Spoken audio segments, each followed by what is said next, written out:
Hi Yogi, in this video I'm gonna go through feet placements in your warriors and lunges just to make it a little bit easier for your hips to align and for your stability to be there once you move through more or different lunges and warriors. Starting with our crescent lunge. Bring the feet hip width apart, maybe even a tiny bit wider.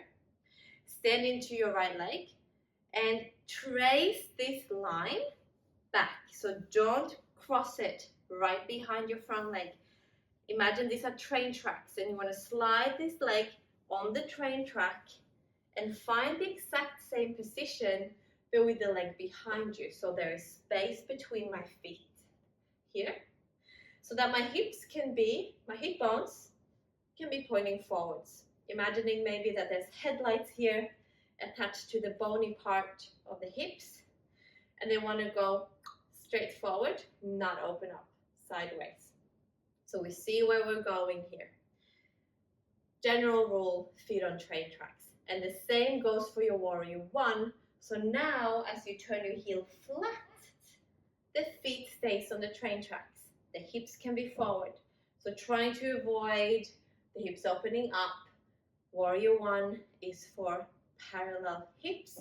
So we can work into that hip flexor here on the left side, right? So here, and for some of you this might feel a bit constricted still.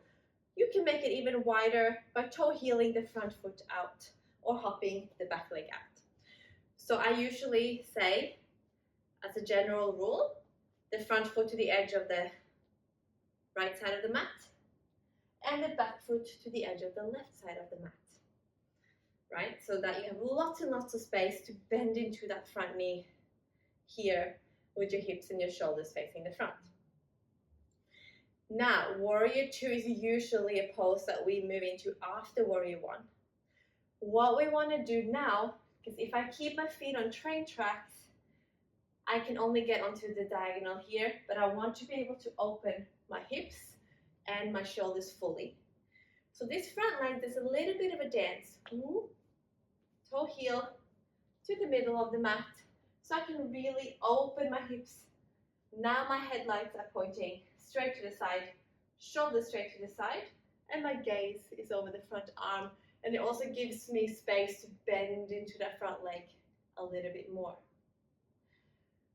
So in our warrior two, the feet wants to be in a line, right, on the bike track instead of a train track. So the transition when you do this in flow between warrior one and warrior two does involve a little dance of that front foot. It doesn't have to, but I find it a lot easier to then get into the pose comfortably and in a way that sits right with the mobility of the hips. So let's try that. Moving into, let's try the other side. Feet a little bit wider than hips. Arms up by the ears. Sliding that right leg this time back for your warrior one. Take a breath in here. And as you open in your warrior two, the front leg dances to meet in the middle of the mat. You can really sink there, and then it stays there for your reverse warrior and all of these things. Okay, that was it. That was your crescent lunge, your warrior one, and your warrior two, and the transition in between. If you have any more questions related to this movement sequence or any other lunges that you are wondering about, let me know and I'll make a video on it. Thank you for watching. I hope this helps.